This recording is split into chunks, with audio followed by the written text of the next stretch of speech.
Vasanth TV ரசிகர்கள் அனைவருக்கும் வணக்கம். இன்னைக்கு நம்முடைய தெரிந்து கொள்ளும் நிகழ்ச்சியில் நிறைய தெரியாத விஷயங்கள்லாம் தெரிஞ்சுக்க போறோம். சூரியன் தெரிவிக்கக்கூடிய இந்த ஒரு சூரியன் பார்த்தீங்கன்னா ரொம்ப பெருசு, எர்த்தை விட பெருசு அப்படின்றதெல்லாம் நமக்கு தெரியும் இல்லையா? பட் என்ன சொல்றாங்கன்னா, இந்த சூரியன் ஒரு ஹாலோ மாதிரிங்க. எத்தனை எர்த்தை வேணா உள்ள போய் ஃபிக்ஸ் பண்ண முடியும் அப்படின்ற மாதிரி சொல்றாங்க. கிட்டத்தட்ட 100 மடங்கு பெருசா இருக்கக்கூடிய அதோடைய வட்டமே இருக்கு. அது இல்லாம இன்னும் டயா உள்ள போகும். ஸோ அப்படி பார்க்கும்போது எவ்வளோ எர்த் இருந்தாலும் சரி உள்ள திணிச்சுக்கிட்டே இருக்கலாம் அப்படின்ற மாதிரி சூரியன் அவ்வளோ பெருசு அப்படின்ற மாதிரி தான் சொல்றாங்க. பூமியே பெருசுன்னு நினைக்கணும். அப்போ சூரியன் எம்மா தண்ணி இருக்குன்னு பார்த்துக்கங்க. ஆல்பபெட் அப்படின்னு சொல்லும்போது A to Z அப்படின்றத நம்ம ஞாபகத்துக்கு வரும். ஆனால் 200 வருஷம் அந்த Z அப்படின்ற அந்த லெட்டரை மட்டும் தூக்கி இருந்தாங்க அப்படின்னா யோசிச்சு பாருங்களேன். A to Y அப்படி தான் நம்மளால சொல்ல முடியும். அந்த மாதிரி A to Z அப்படின்ற ஒரு வார்த்தையே அந்த டைம்ல இல்லாமல் போயிருச்சு. ஏன் Z ரிமூவ் பண்ணீங்க அப்படின்னு எல்லாருமே கேட்கும்போது அதுக்கான ரீசனாக சொன்னது என்னன்னா, யாருமே அதிகமாக பயன்படுத்தாத ஒரு லெட்டர் ஆல்பபெட்டிக்கில் எதுக்கு, அதனால அதை தூக்கிடுங்க அப்படின்ற மாதிரி தூக்கிட்டாங்க. பட் 200 வருஷம் கழிச்சு திரும்ப அந்த Z வந்து புழக்கத்துக்கு வர ஆரம்பிச்சது. அதனாலேயே A to Z மாத்திட்டாங்க.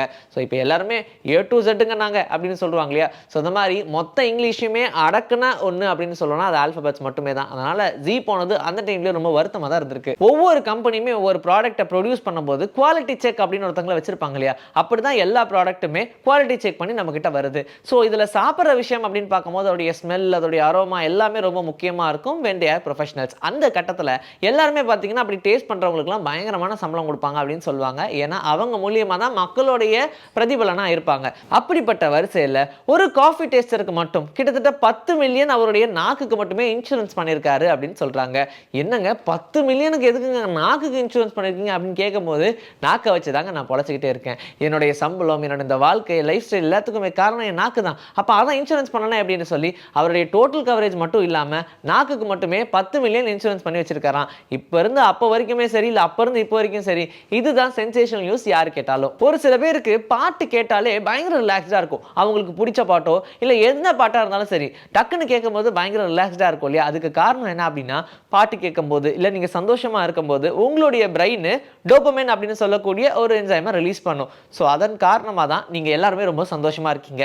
இது பாட்டு கேட்கறதுனால மட்டும் இல்லை. ஒரு சில பேருக்கு சாப்பிட்டா டோபமைன் ரிலீஸ் ஆகும். இன்னும் ஒரு சில பேருக்கு அவங்களுக்கு பிடிச்ச விஷயங்கள்லாம் பண்ணும்போது டோபமைன் ரிலீஸ் ஆகும். ஸோ அந்த மாதிரி டோபமைன் ரிலீஸ் ஆனாலே நீங்கள் ஹாப்பியாக தான் இருப்பீங்க, சில்லாக இருப்பீங்க. ஒரு பம்கினுடைய வெயிட் 2429.6 பவுண்ட்ஸ் அப்படின்னு சொன்னா எப்படி இருக்கும்? ஒரு ரேஸ் காரை விட வெயிட் அதிகமா இருக்கக்கூடியதான் பம்கின். இதுதான் உலகத்திலே ரொம்ப பெரிய பம்கின் அப்படின்ற மாதிரி சொல்றாங்க. இப்ப வரைக்கும் இந்த பம்கினுடைய ரெக்கார்ட் எதுவும் பிரேக் பண்ணலப்பா. அமெரிக்கா, ஏன் நம்ம தமிழ்நாட்டிலே எடுத்துக்கங்களேன், ஆவரேஜா எல்லார்கிட்டயும் ஒரு 7 ஜீன்ஸ் இருக்கும், பேர் ஆஃப் ஜீன்ஸ் இருக்கும்னு வச்சுக்கோங்களேன். பட் அவங்க எல்லாருமே 4 பேர் ஆஃப் ஜீன்ஸ் மட்டும் தான் யூஸ் பண்ணுவாங்க, மீதி 2 யூஸே பண்ண மாட்டாங்க அப்படின்ற மாதிரி சொல்றாங்க. அது என்ன காரணம்னு தெரியல. ரிப்பீட்டடா நமக்கு எல்லாருமே ஒரு ட்ரெஸ் பிடிக்கும் இல்லையா? சைக்காலஜிக்கல் ஃபேக்டரா என்ன சொல்றாங்கன்னா, நமக்கு என்ன ட்ரெஸ் ரொம்ப பிடிச்சிருக்கோ அந்த ட்ரெஸ் தான் நம்ம ரிப்பீட்டடா போட்டுட்டே இருப்போம். நமக்கு ஓகே பாத்திரம் நல்லா இருக்கு அப்படின்னு சொல்லியோ இல்லை யாரோ சொல்லி வாங்குற ஒரு ட்ரெஸ் எல்லாம் அது அப்படியே தான் உள்ள கிடக்கும். பட் நமக்கு எது ரொம்ப பிடிச்சிருக்கோ, நம்ம பாடிக்கு எது ரொம்ப கம்ஃபர்டபுளாக தோணுதோ, எப்போ போனாலும் அந்த ஒரு ட்ரெஸ் எதை எடுத்து போட்டுட்டு இருப்பாங்க.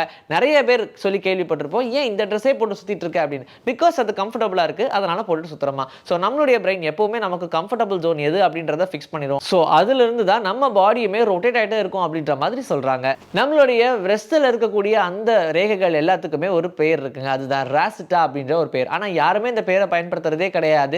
இன்ஃபேக்ட் அமெரிக்கன்ஸோ இல்லை பிரிட்டிஷன்ஸும் கூட நிறைய பேர் இந்த வார்த்தையை பயன்படுத்துறதே கிடையாது. பட் ராசிட்டா அப்படின்ற ஒரு விஷயத்தை பெரிய அப்டேட்டாக கொடுத்துருக்காங்க அப்படின்னும் போதே உங்களுக்கு தெரிய வேண்டாம். ஸோ இதில் நம்ம முக்கியமான ஒரு விஷயமா பார்க்கணும்னா, எல்லா பாடி பார்ட்ஸில் இருக்கக்கூடிய எல்லாத்துக்குமே பெயர் இருக்கு. ஸோ இன்னைக்கு நம்மளுடைய தெரிந்து கொள்வோம் நிகழ்ச்சியில் தெரிஞ்சுக்கிட்ட நிறைய விஷயங்கள் உங்களுக்கு கண்டிப்பாக பிடிச்சிருக்கும். இதே மாதிரி ஒரு சூப்பரான கண்டென்ட்டோட நான் வந்து சந்திக்கிறேன். This is bye from Vijayasri. Take care.